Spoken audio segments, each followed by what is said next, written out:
friends, flockmates, others, people I haven't met, people I will meet soon. It's come to my attention that it is time for me to give a full and detailed accounting, honest accounting, as much as this poor Pooka can, of my origins, how I got here, what I've been up to.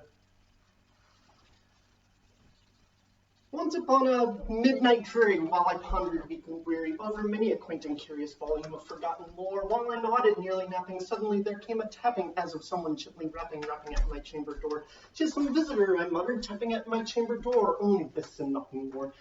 Distinctly I remember it was in the bleak December, and each separate dying ember wrought its ghost upon the floor. Eagerly I wished the morrow, vainly I had sought to borrow from my book surcease of sorrow, sorrow for the lost Lenore, for the rare and radiant maiden whom the angels name Lenore, nameless here forevermore. And the silken sad uncertain rustling of each purple curtain filled me with fantastic terrors never felt before, so that now to still the beating of my heart I stood repeating, "'Tis some visitor entreating entrance at my chamber door, some late visitor entreating entrance at my chamber door, merely this and nothing more." Presently my soul grew stronger, hesitating, then no longer. "Sir," said I, "or madam, truly your forgiveness I implore, but the fact is I was napping, and so gently you came rapping, and so faintly you came tapping at my chamber door, that I scarce was sure I heard you here. I opened wide the door, darkness there and nothing more. Deep into the darkness peering, long I stood there wondering, fearing, doubting, dreaming dreams no mortal ever dared to dream before. But the silence was unbroken, and the stillness gave no token, and the only word there spoken was the whispered word, Lenore. This I whispered, and an echo murmured back the word, Lenore. Only this and nothing more. Back into the chamber turning, all my soul within me burning. Soon again I heard it tapping, somewhat louder than before. "Surely," said I, "surely that is something at my window lattice. Let me see then what thereat is, in this mystery explore. Let my heart be still a moment, in this mystery explore. 'Tis the wind and nothing more."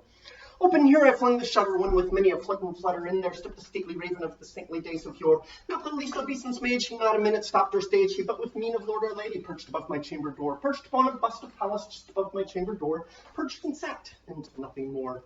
Then this ebony bird beguiling my sad fancy into smiling, by the grave and stern decorum of the countenance she wore. "Though thy crest be shorn and shaven thou," I said, "oh sure no craven, ghastly grim and ancient raven, wandering from the nightly shore, tell me what thy lordly name is on the night's Plutonian shore." Quoth the raven, "Nevermore." Much I marveled this ungainly fowl to hear discourse so plainly, though her answer little meaning, little relevancy bore. For we cannot help agreeing that no living human being ever yet was blessed with seeing bird above her chamber door, bird or beast upon the sculptured bust above her chamber door, with such name as Nevermore. But the raven sitting lonely on that placid bust of gold, that one word, as if her soul in that one word she did outpour. Nothing further than she uttered, not a feather than she fluttered, till I scarcely more than muttered, "Other friends have flown before. On the morrow she will leave me, as my hopes have flown before." Quoth the raven, "Nevermore."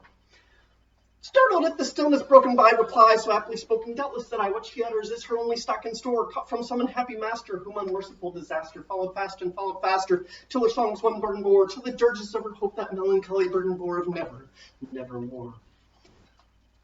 But the raven still beguiling all my fancy into smiling, straight I willed a cushioned seat in front of burden bust and door. Then upon the velvet sinking I betook myself to linking fancy unto fancy, thinking what this ominous bird of yore, what this grim and gainly ghastly gaunt and ominous bird of yore, minting, croaking, nevermore.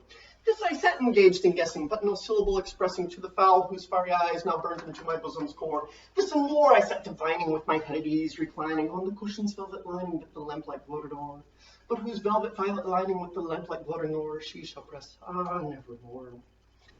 Then methought the air grew denser, perfume from an unseen censer, sung by seraphim, whose footfalls tinkled on the tufted floor. "Wretch," I cried, "thy God hath lent thee, by these angels he hath sent thee, respite, and nepenthe from thy memories of Lenore. Quaff, oh quaff, this kind nepenthe, and forget this lost Lenore." Quoth the raven, "Nevermore." "Prophet," said I, "think of evil, prophet still, if bird or devil, whether tempest sent or whether tempest tossed thee here ashore, desolate yet all undaunted, on this desert land enchanted, on this home by water haunted, tell me truly, I implore, is there balm in Gilead? Tell me, I implore." Quoth the raven, "Nevermore." "Prophet," said I, "think of evil, prophet still, if bird or devil, both in heaven that bends above us by thy God the door, shall the soul with sorrow laden, if within the distant Aiden it shall clasp a sainted maiden, whom the angels name Lenore, clasp a rare and radiant maiden, whom the angels name Lenore." Quoth the raven, "Nevermore."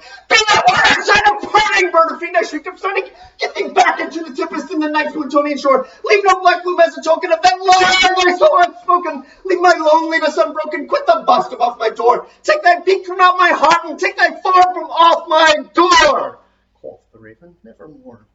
And the raven, never flitting, still is sitting on the pallid-busted palace just above my chamber door.